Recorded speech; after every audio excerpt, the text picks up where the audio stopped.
شب برات بڑی شان والی ہے، یہ بخشش کی رات ہے۔ میرے آقا مکی مدنی مصطفیٰ صلی اللہ علیہ وسلم نے فرمایا 15 شعبان کی رات ایک منادی، ایک پکارنے والا پکارتا ہے، کوئی بخشش چاہنے والا اس کی بخشش کی جائے، ہے کوئی مانگنے والا اسے عطا کیا جائے۔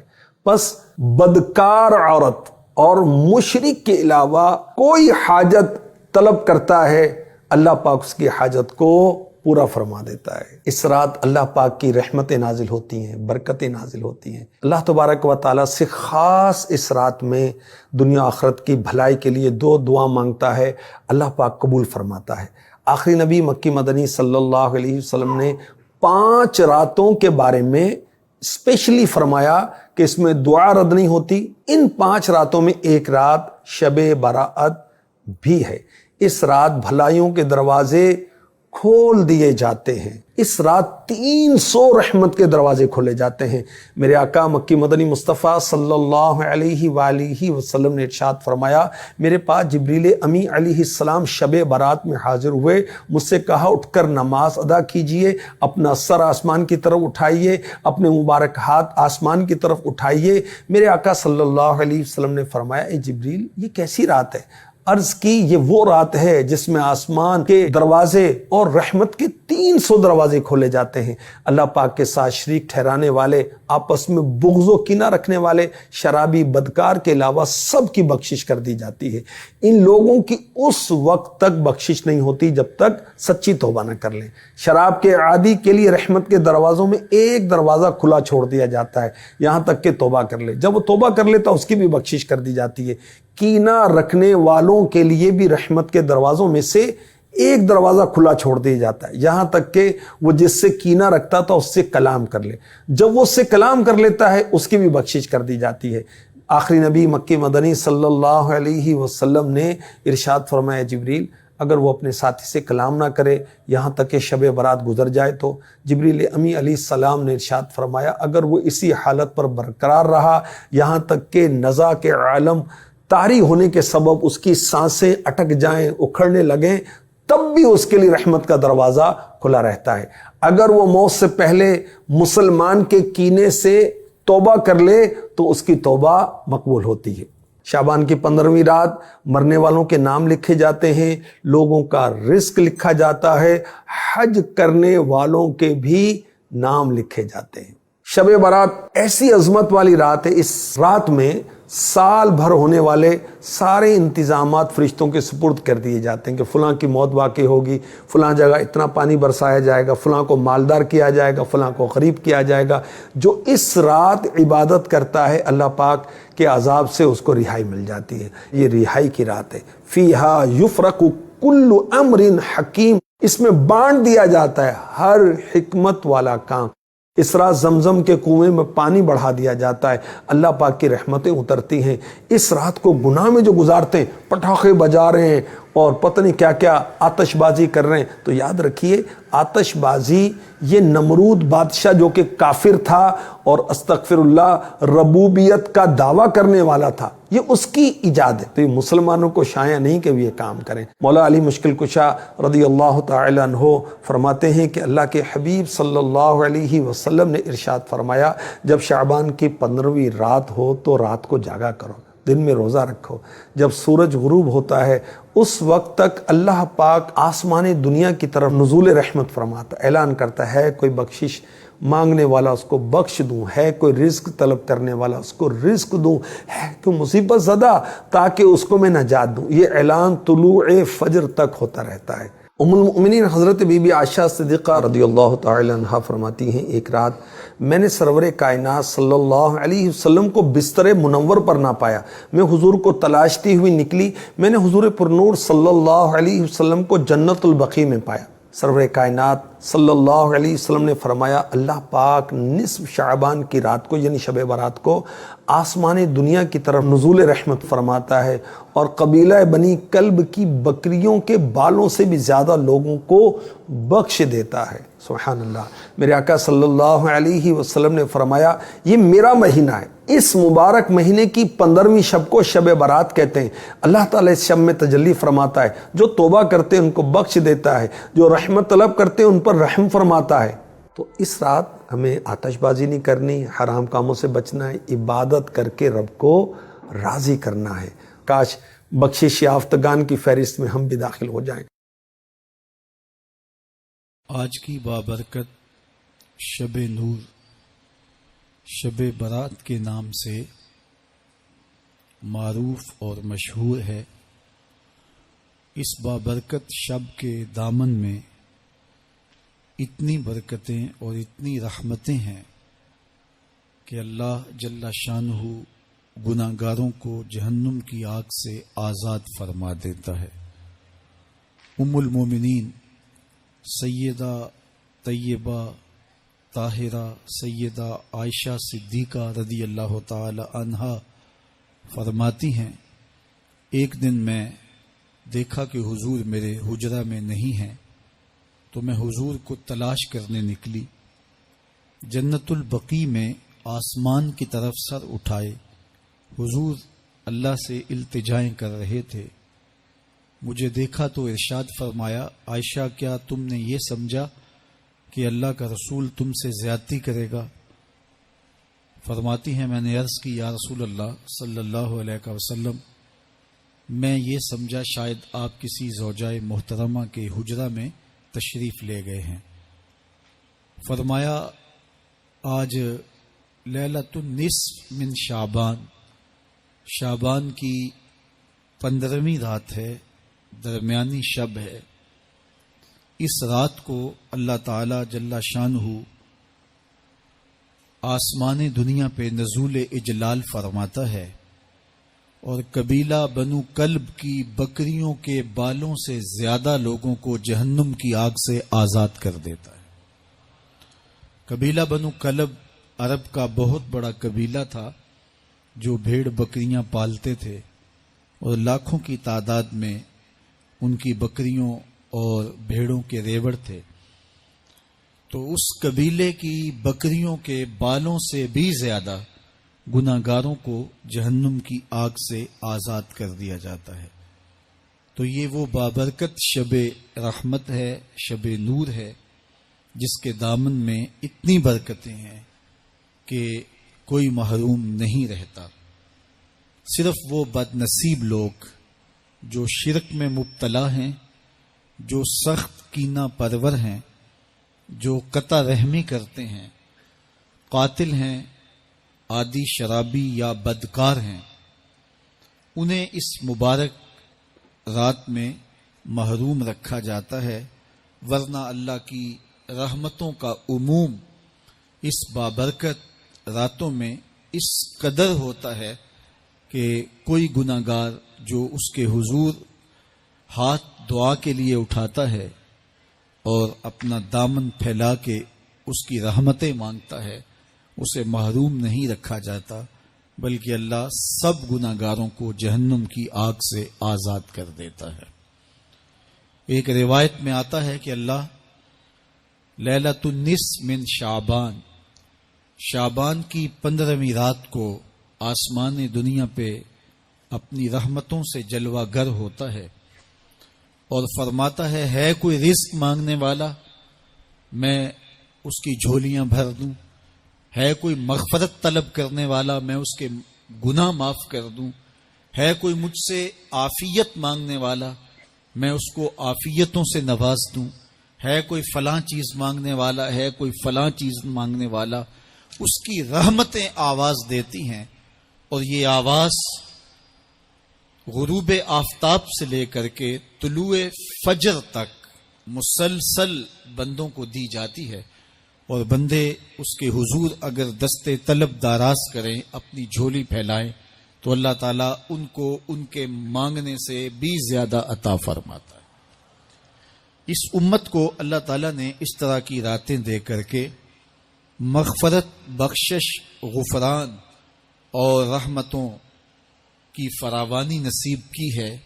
میرے حضور نے ارشاد فرمایا، ایک شخص صبح سے لے کے ظہر تک مزدوری کرتا ہے، اس کو ایک قیرات ملتا ہے۔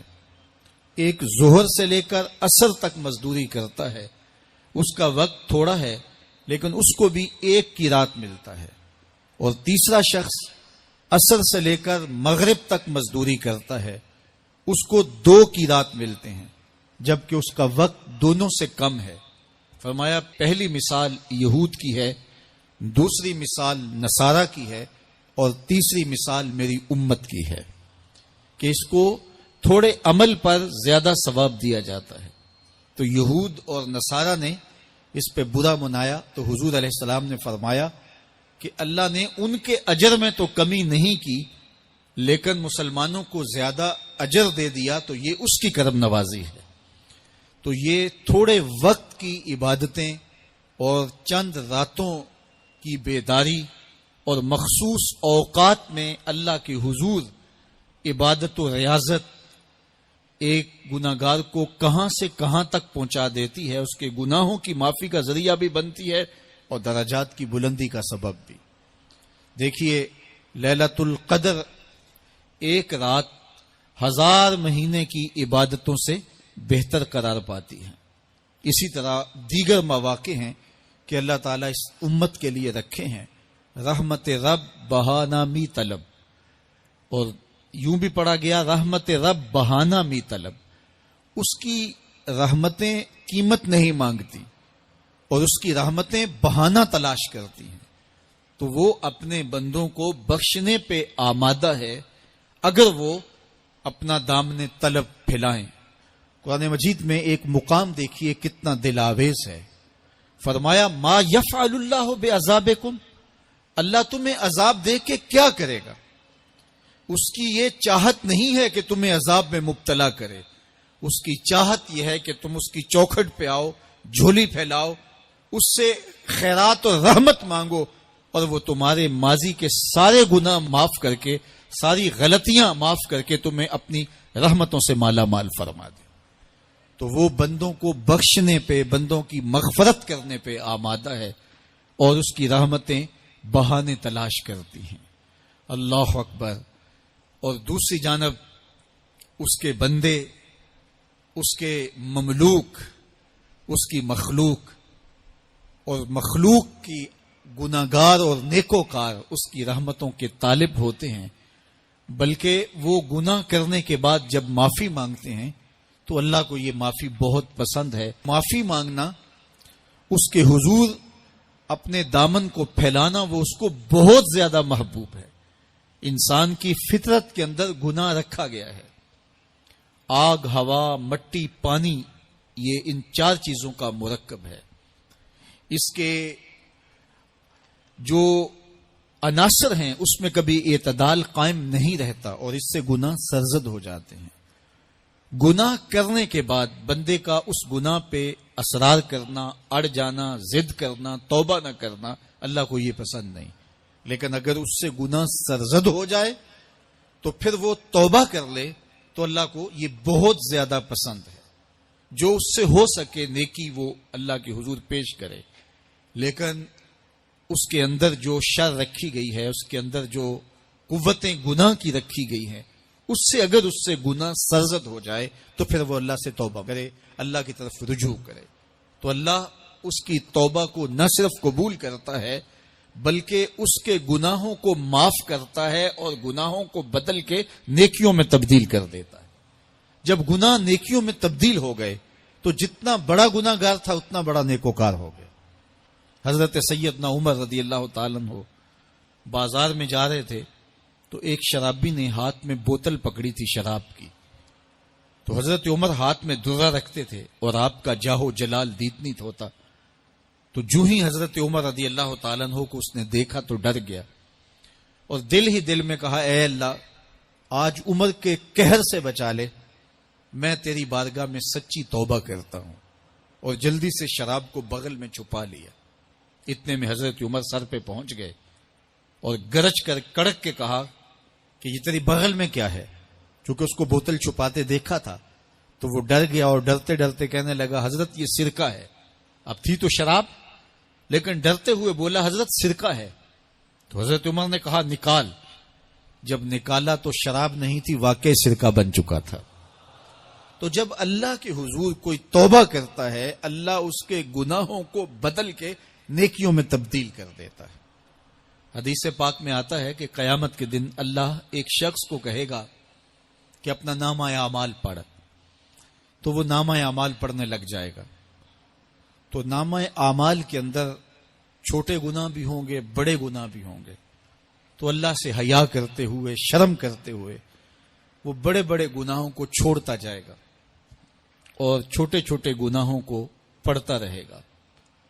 جب وہ سارے گناہ پڑھ چکے گا اور کتاب ختم ہوگی تو اللہ تعالیٰ اسے فرمائے گا، میرے بندے تو نے یہ جتنے گناہ پڑے ہیں میں نے سب کو بدل کے نیکیوں میں تبدیل کر دیا. تو بندہ کہے گا، اللہ ابھی تو میرے بڑے بڑے گناہ رہتے ہیں جو میں نے پڑھے ہی نہیں. فَضَحِكَ النَّبِيُّ حَتَّى بَدَتْ أَنْيَابُهُ. حضور جب یہ بیان فرما رہے تھے تو حضور اتنا مسکرائے کہ صحابہ نے حضور کی داڑھیں دیکھ لی. تو پہلے وہ بڑے بڑے گناہ چھوڑے جا رہا تھا، لیکن جب اللہ فرمائے گا کہ میں تیرے گناہوں کو بدل کے نیکیوں میں تبدیل کر دیا، تو وہ کہے گا ابھی تو بڑے بڑے گناہ رہتے ہیں جو میں نے ابھی پڑھے ہی نہیں. تو جب کوئی بندہ اس کے حضور توبہ کرتا ہے، اللہ یہ نہیں دیکھتا اس نے گناہ کتنے کیے ہیں، یہ دیکھتا ہے بندہ آیا میری چوکھٹ پہ ہے تو اللہ اس کے پچھلے سارے گناہ معاف فرما دیتا ہے.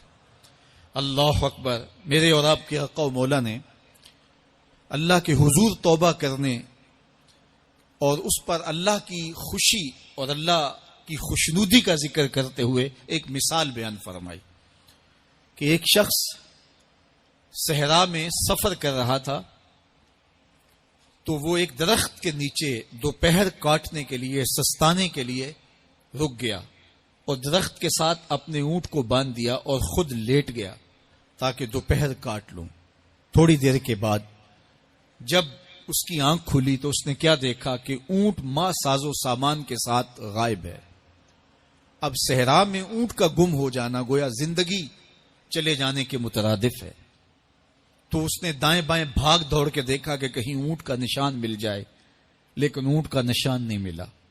تا حد نظر کوئی انسانی آبادی نہیں. وہ بھاگا اور تھک ہار کے دوبارہ اسی درخت کے نیچے بیٹھ گیا اور پیاس سے ہلکان ہوا جا رہا تھا اور درخت کے ساتھ ٹیک لگا کے لیٹ گیا اور موت کا انتظار کرنے لگا.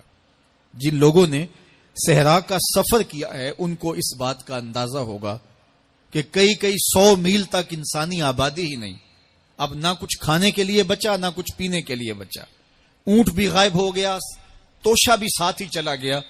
تو اب ظاہر ہے سیدھی موت ہی نظر آ رہی ہے. تو وہ اس درخت کے ساتھ ٹیک لگا کے بیٹھ جاتا ہے اور موت کا منتظر ہوتا ہے. تھوڑی دیر کے بعد پھر اس کی دوبارہ آنکھ لگ جاتی ہے. جب دوبارہ آنکھ لگتی ہے تو تھوڑی دیر بعد پھر آنکھ کھلتی ہے. جب دوبارہ آنکھ کھلتی ہے تو دیکھتا ہے کہ اونٹ جو گما تھا ماں ساز و سامان کے اس کے پاس کھڑا ہے. تو صحرا میں اس حالت میں اونٹ کا مل جانا زندگی مل جانے کے مترادف ہے. تو وہ اتنا خوش ہوا کہ خوشی کی انتہا نہ رہی، بلکہ مسرتوں کے ہجوم میں درک گیا اور کہنے کیا لگا، اللہم انت عبدی وانا ربک. اے اللہ تو میرا بندہ اور میں تیرا رب. کہنا تو یہ تھا کہ تو میرا رب اور میں تیرا بندہ، لیکن مسرتوں کا ہجوم ہی اتنا تھا، خوشیوں کا ہجوم ہی اتنا تھا کہ زبان پہ قابو نہ رہا. کسی کے آنے سے ایسے ہوش اڑے ساکی کے، شراب سیخ پہ ڈالی اور بوتل میں کباب. کہنا یہ تھا اللہم انت ربی وانا عبدک، لیکن اس قدر خوش ہوا جب بھی تیری قربت کے امکان نظر آئے ہم اتنے خوش ہوئے کہ پریشان نظر آئے. تو کہنا یہ تھا کہ اے اللہ تو میرا رب اور میں تیرا بندہ، لیکن خوشیوں کے ہجوم میں وہ کہتا ہے اللہم انت عبدی وانا ربک. اے اللہ تو میرا بندہ اور میں تیرا رب. حضور یہ بات بیان کرنے کے بعد صحابہ سے پوچھتے ہیں کہ ذرا بتاؤ اس بندے کو کتنی خوشی ہوئی کہ خوشی میں زبان بھی قابو نہ رہی اور اپنے آپ پہ کنٹرول نہ رہا اور خوشیوں کے ہجوم میں اسے یہ بھی پتہ نہیں چل رہا کہ وہ کیا بول رہا ہے. تو صحابہ نے عرض کی حضور بہت زیادہ اسے خوشی ہوئی. تو میرے حضور نے یہ بات کرنے کے بعد ارشاد فرمایا، جس طرح اس کو گما ہوا اونٹ ملا اور اس کی خوشی کی انتہا نہ رہی، تو فرمایا جب کوئی شخص توبہ کرتا ہے اور اللہ کی حضور پلٹ کے آتا ہے، گناہوں سے معافی مانگ کے اس کی دہلیز پہ آتا ہے، میرے حضور نے فرمایا اللہ اس سے بھی زیادہ خوش ہوتا ہے کہ میرا بندہ میری چوکھٹ پہ آ گیا ہے. تو وہ یہ چاہتا نہیں کہ اپنے بندوں کو عذاب دوں، وہ خود آگ میں چھلانگے لگائے تو اس کی مرضی. اگر گناہ سرزد بھی ہو گیا ہے تو کوئی بات نہیں، معافی مانگ لی جائے.